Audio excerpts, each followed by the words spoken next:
All India Muslim personal law board की जानिब से जो प्रोटेस्ट कॉल दिया गया था बत्ती गुल का, वो बहुत कामयाब रहा। गैर मामूली उसका स्पॉन्टेनियस रिएक्शन रहा और ख़ास तौर से तेलंगाना, हैदराबाद और कर्नाटका से जो अभी तक हमारे पास रिपोर्ट्स आ रहे हैं, पूरे लोगों ने बिला लिहाज मज़हब मिल्लत इसका साथ दिया है। मैं उनका शुक्रिया अदा करता हूं। और इस प्रोटेस्ट करने का एक ही मकसद है कि हम नरेंद्र मोदी गवर्नमेंट को ये पैगाम देना चाहते हैं, ये मैसेज देना चाहते हैं कि आपने जो वक्फ अमेंडमेंट एक्ट 2025 बनाया है वो वक्फ बोर्ड के मफाद में नहीं है। वो वक्फ बोर्ड को बर्बाद करता है, वक्फ की प्रॉपर्टीज़ को ख़त्म करता है और ना उससे कोई रेवेन्यू में इजाफा होने वाला है। तो ये हमारा प्रोटेस्ट इसीलिए था और क्योंकि जो कानून बनाया गया वो अनकॉन्स्टिट्यूशनल है, हमारे संविधान के फंडामेंटल राइट्स के आर्टिकल 14, 15, 25, 26 और 29 का ग्रेव वायलेशन है। इसीलिए ये प्रोटेस्ट कॉल दिया गया है। आइंदा 1-2 हफ्ते के बाद ह्यूमन चेन का भी प्रोटेस्ट होगा, राउंड टेबल कॉन्फ्रेंस होंगी।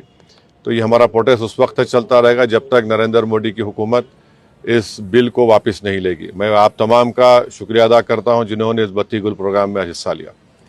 जिस तरह के बत्ती गुल कार्यक्रम या प्रोग्राम की जब बात करते हैं तो आपको क्या लगता है कि इस तरह के प्रोग्राम से क्या संदेश या क्या असर हो सकता है? नहीं, ये देखिए, ये स्पॉन्टेनियसली जनता ने 15 मिनट के लिए अपने घर की लाइट को बंद किया, अपने कमर्शियल एस्टेब्लिशमेंट्स की लाइट को बंद किया और एक मैसेज हम देना चाह रहे हैं प्रधानमंत्री नरेंद्र मोदी को कि आपने जो कानून बनाया वो अनकॉन्स्टिट्यूशनल है, वो ब्लैक लॉ है, वो वक्फ प्रॉपर्टीज़ को बचाने के लिए नहीं, वक्फ प्रॉपर्टीज़ को बर्बाद करने के लिए। और एक ऐसा एक्ट आपने बनाया जो भारत के मुसलमानों की मस्जिदों को, कब्रस्तानों को, वक्फ की प्रॉपर्टीज़ को उनसे छीनने का एक एक्ट बनाया आपने।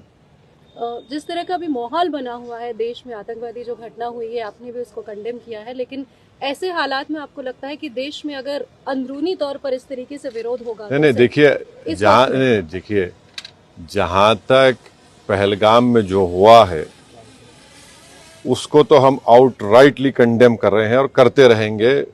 और हमने उस टेररिस्ट एक्ट को जिम्मेदार पाकिस्तान की इस्टेब्लिशमेंट, पाकिस्तान की सरकार को खड़ाया है और उन्हीं की पूरी सरपरस्ती में, उन्हीं की तायीद, उन्हीं के सपोर्ट और फाइनेंशियल सपोर्ट से, मिलिट्री ट्रेनिंग से वो आतंकवादी पाकिस्तान से बॉर्डर क्रॉस करके पहलगाम तक आए और वहाँ पर उन्होंने 26 टूरिस्ट को जान ली।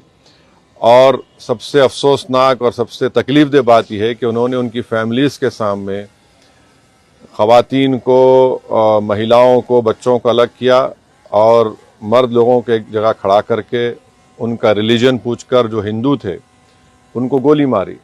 तो वो तो कंडेमनेबल है, उस पर कोई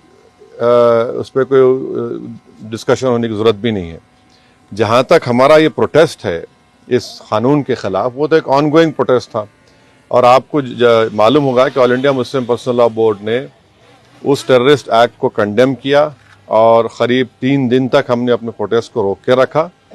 तो ये पहले से तयशुदा प्रोग्राम है। जहाँ तक देश की अखंडता, देश की इंटीग्रिटी की बात आएगी, उसमें तो कोई कॉम्प्रोमाइज़ नहीं हो सकता। सर, आज की सबसे बड़ी खबर caste census, national caste census, इस पे आपका क्या कहना है? आपने धन्यवाद भी दिया है, एक तरफ क्रेडिट लेने की बात हो रही है, एक तरफ बीजेपी कह रही है कि तो मैं आपसे रिक्वेस्ट करूँ, कल सुबह बात करेंगे ना, अपन आराम से बात करेंगे।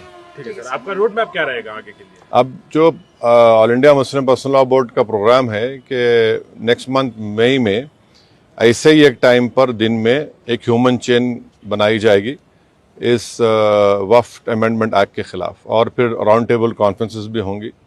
तो बकरीद से पहले 6 जून तक ये प्रोटेस्ट प्रोग्राम चलेगा। बाद का program all India Muslim personal law board तय करेगी। कांग्रेस अपनी तरफ से जो है आंदोलन कर रही है, प्रोटेस्ट कर रही है, तो क्या एमआईएम क्या आंदोलन कर रही है? जैसे वो इंदिरा पार्क में भी एक प्रोटेस्ट करना चाह रहे थे और किस बारे में? इसी को लेकर तो अब हर एक कर सकता क्या है। एमआईएम भी ऐसा कुछ प्लान कर रही है? नहीं, देखिए, हमारा जो प्रोटेस्ट प्रोग्राम है वो all India Muslim personal law board के ही उनके इंस्ट्रक्शंस पर, उनके साथ हम प्रोग्राम कर रहे हैं। जेएसी जॉइंट एक्शन कमेटी और हर कोई प्रोटेस्ट कर सकता है, इसमें क्या, उसमें कोई दो राय नहीं। मगर हमारी पार्टी ने फैसला किया कि हम under the umbrella of all India Muslim personal law board ये प्रोटेस्ट प्रोग्राम करेंगे।